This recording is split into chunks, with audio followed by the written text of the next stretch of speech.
Army chief के दिए बयान पर भारत की प्रतिक्रिया, जिसमें भारत की तरफ से कहा गया है कि देखो, तुम जितना चाहे बयान दे दो, कुल मिलाकर तुम्हें पाकिस्तान ऑक्यूपाइड कश्मीर छोड़ना होगा।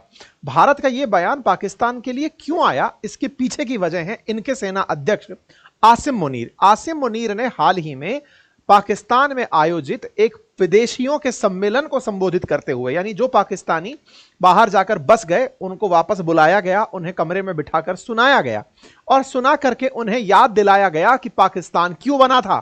उन्हें याद दिलाया गया कि पाकिस्तान के बनने में धर्म का क्या योगदान है। उन्हें याद दिलाया गया कि पाकिस्तान भारत से अलग क्यों है और उन्हें याद दिलाया गया कि मुसलमान हिंदू से अलग क्यों हैं। सेना के अध्यक्ष का इस तरह से बयान आना, जिसमें उन्होंने हिंदुओं के खिलाफ जबरदस्त तरीके से यह जहर उगला हो कि ये हमसे हर मायने में अलग हैं, एक और खास तरफ इशारा करता है। आज हम उसी का विश्लेषण करने वाले हैं। इनके बयान को भी सुनेंगे और समझने का प्रयास करेंगे कि इनकी फ्रस्ट्रेशन की असल वजह क्या है। ये स्टैटिक्स फिर से आपको याद दिलाने का है कि मेरे प्यारे साथियों, मेरे इस YouTube चैनल पर 44% लिसनर्स ने सब्सक्राइब नहीं किया हुआ है, जो कि फ्रैक्शन ऑफ सेकंड का कार्य है। सब्सक्राइब का ऑप्शन है, उसे क्लिक कर दीजिए, चैनल को सब्सक्राइब कर लीजिए, सो दैट हमें आपकी वजह से आपका समर्थन मिले। इसका कोई चार्ज नहीं लगता है। संभवतः आप इस काम को करके इस सेशन को भी अपनी तरफ से इज्जत बख्शेंगे। बाकी जिन्होंने सब्सक्राइब किया हुआ है वो वीडियो को लाइक तो कर ही दीजिए। फिलहाल के लिए हेडलाइंस में कुल मिलाकर यही है कि आसिम मुनीर ने भारत के बारे में क्या कहा। आसिम मुनीर ने यूं क्यों कहा कि इनकी 13 लाख की फौज हमें डरा थोड़ी देगी, हमारा कुछ नहीं बिगाड़ सकते। तमाम बातें आज के सेशन में आसिम मुनीर के बातों को ही समझते हुए आपके साथ डिस्कस करने जा रहे हैं। लेकिन भारत का बयान उन सबसे ऊपर, रणधीर जायसवाल जी के द्वारा यह कहना कि सुनो, तुम्हारी बातें अपनी जगह ठीक हो सकती हैं, हमको तुम्हारे यहां से जो पाकिस्तान ऑक्यूपाइड कश्मीर है वो चाहिए। भारत का बयान है, आसान भाषा में है, सुना दिया मैंने बोल करके। फिलहाल के लिए कश्मीर का एक हिस्सा पाकिस्तान के कब्जे में है और हम उसे वापस चाहते हैं। आसिम मुनीर क्यों मायने रखते हैं, उनका बयान पर हम इतनी प्रतिक्रिया क्यों दे रहे हैं? क्योंकि पाकिस्तान की सरकार का अकेले नहीं चलती है, बिना सेना के सहयोग से पाकिस्तान की सरकार नहीं चलती है। ऐसे में सेना अध्यक्ष का बयान पूरी दुनिया के लिए पाकिस्तान के पैगाम की तरह देखा जाता है। इसी वजह से पाकिस्तान में दिए इस बयान को बहुत वैल्यू दी जा रही है। आइए तो पहले इस बयान की ही समीक्षा कर लेते हैं। पहले इस कंटेक्स्ट को देख लीजिए, तस्वीर को देख लीजिए। यह व्यक्ति आसिम मुनीर है, यहां की सेना का अध्यक्ष। सामने जो लोग बैठे हुए हैं ये पाकिस्तानी हैं जो दुनिया भर में जाकर रहने लगे। हो सकता है उनमें से कुछ पाकिस्तान की नागरिकता छोड़ दिए हों। अब ये जो ये उंगली कर रहा है, असल में ये 2 नेशंस की बात कर रहा है। हो सकता है ये स्टेटमेंट आपको सुना ही ना दे रहा हो। ये जोर दे दे करके ओवरसीज में रह रहे, यानी पाकिस्तान से बाहर रह रहे लोगों को याद दिला रहा है कि देखो, पहले पाकिस्तान के बारे में गर्व करो कि पाकिस्तान क्या है।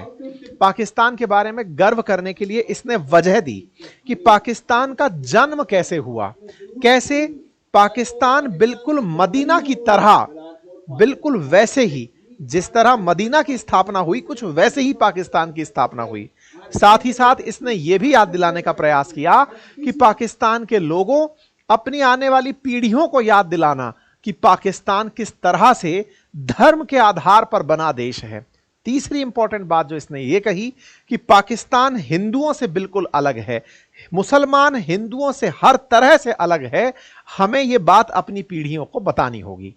इनके इन बयानों की समीक्षा तो मैं एक एक करके करता चलूंगा, लेकिन इनके इन बयानों में जो बातें कही गई उनमें हिंदुओं के प्रति इनके मन में जो भाव है, जो कि इनके हिंदू फोबिक होने को उजागर करता है कि अगर हिंदू धीरे धीरे इसी तरह ग्रोथ करते चले गए तो कहीं ऐसा ना हो कि पाकिस्तान का अस्तित्व ही संकट में आ जाए। ये बात मैं क्यों बोल रहा हूं, इसको ध्यान से समझने का प्रयास कीजिए। आगे और चलेंगे इस बात को डिटेल में लेकर, पहले ही इनके बयान की व्याख्या यही कर लेते हैं। जब ये बोलते हैं कि हम हिंदुओं से हर तरह से अलग हैं, कल्चरली अलग हैं, विश्वास में अलग हैं, फेथ में अलग हैं, रिलीजियस प्रोसेसेस में अलग हैं, ऐसा ये क्यों बोल रहे हैं? कहीं ना कहीं इन्हें भी ये लग रहा है कि जिस आधार पर पाकिस्तान ने अपने लिए एक मुल्क मांगा था, भारत से विभाजित होकर पाकिस्तान ने मुसलमानों के लिए एक अलग देश मांगा था, उस देश को अब अपने अस्तित्व पर संकट नजर आ रहा है। ऐसा मैं क्यों कह रहा हूं? क्योंकि पाकिस्तान ऑक्यूपाइड कश्मीर में पाकिस्तान सरकार के खिलाफ बड़ी संख्या में लोग खड़े होकर प्रोटेस्ट कर रहे हैं। साथ ही साथ पाकिस्तान का एक बड़ा हिस्सा, कहें तो क्षेत्रफल के हिसाब से सबसे बड़ा राज्य बलूचिस्तान, डिमांड कर रहा है कि हम पाकिस्तान के साथ नहीं रह सकते। तो पूरे देश को यूनाइट करने का एकमात्र इनके पास अगर कोई कारण है तो वो है धर्म। तो ये याद दिलाते हैं कि हम बने क्यों थे, ये तो याद करो। यहां के सेना चीफ का यह कहना कि 2 नेशन थ्योरी हमारे अस्तित्व का सबसे बड़ा आधार था, तो वो 2 नेशन थ्योरी थी क्या, उसके डिटेल में चलेंगे जरूर, लेकिन फिलहाल केवल आधार रूप से यह जान लीजिए कि धर्म के आधार पर मुसलमानों के लिए एक अलग देश हो और हिंदुओं के लिए एक अलग देश हो। तत्कालीन राजनीतिक दल ये नहीं चाहते थे कि हिंदुओं के लिए भारत हो। उनका मानना था कि भारत में सभी धर्म हो, चाहे जैनिज्म हो, चाहे इस्लाम हो, चाहे सिखिज्म हो, चाहे बुद्धिज्म हो, भारत सब धर्मों का देश हो। लेकिन पाकिस्तान अपने आप को केवल इस्लाम को मानने वालों का देश रहना चाहता था। लेकिन अब उसे यह रियलाइज हो रहा है कि पाकिस्तान से कई ज्यादा संख्या में हिंदुस्तान के अंदर अब मुसलमान प्रॉस्पेरस तरीके से आगे बढ़ रहे हैं।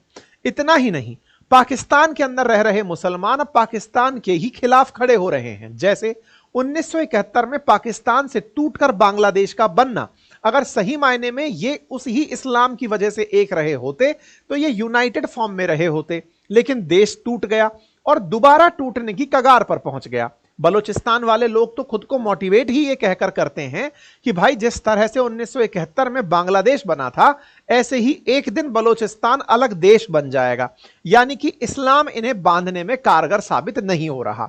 इसी वजह से ये बार बार इस्लाम की दुहाई दे रहे हैं। इनका कहना है कि रियासतों में केवल 2 ही रियासतें ऐसी हैं जिन्हें कलमे के तौर पर बनाया गया। पहली रियासत तैयबा है, जिसको नबी यानी कि मोहम्मद साहब ने बनाया था, जिसे आज मदीना कहते हैं। और दूसरी रियासत 1300 साल बाद अल्लाह ने पाकिस्तान बनाई।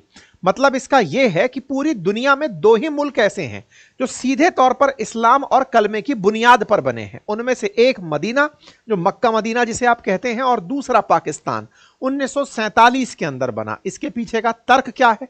कलमे में कहीं इसके बारे में जिक्र आता है। अब आप पूछेंगे कि एक देश के अंदर सेना अध्यक्ष है जो वीरता की बात करता तो समझ में आता, ये धर्म के ऊपर बयान दे रहा है, और वो भी बहुत पुराने घिसे पिटी बातें। जब पाकिस्तान बना था तब 2 नेशन थ्योरी सुर्खियों में आई थी, क्योंकि उस समय के मुस्लिम लीग के नेताओं को लगता था कि अपने लिए एक अलग देश होगा तो संभवतया नेहरू जी के रहते या फिर गांधी जी के रहते या पटेल साहब के रहते वो लोग राष्ट्रपति अथवा प्रधानमंत्री तो बन नहीं पाएंगे, लेकिन अलग देश रहा तो उस देश के राष्ट्रपति अथवा प्रधानमंत्री या गवर्नर जनरल बन सकेंगे। उनकी जो राजनीतिक महत्वाकांक्षाएं थी उनकी वजह से देश तो बन गए, लेकिन देश के अंदर लोगों को मोटिवेटेड रखने के लिए धर्म को आधार बनाया गया था कि धर्म के लिए एक अलग देश मांग लो। अब उसी धर्म के अंदर ये वापस से जान फूंक रहे हैं, ये कहते हुए कि पाकिस्तान में बिलीव रखो। किस बात का? इस बात का कि पाकिस्तान मदीना जैसी एक रियासत है।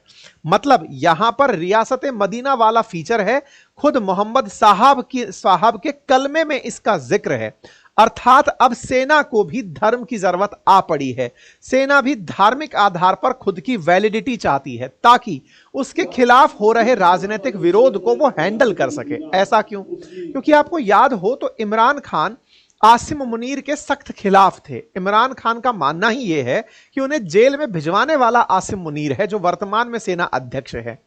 पाकिस्तान के अंदर जब इमरान हुआ करते थे तब सबको यही कहते थे कि जिस तरह गरीबी के हालात में कभी मदीना आज इतने प्रॉस्पेरस स्टेट तक पहुंच गया क्योंकि पैगंबर साहब ने उसे बनाया था, ऐसे ही पाकिस्तान को भी पैगंबर साहब ने बनाया है, और यह भी एक दिन बहुत प्रॉस्पेरस होगा, गरीबी के दिन खत्म होंगे और हम आगे बढ़ेंगे।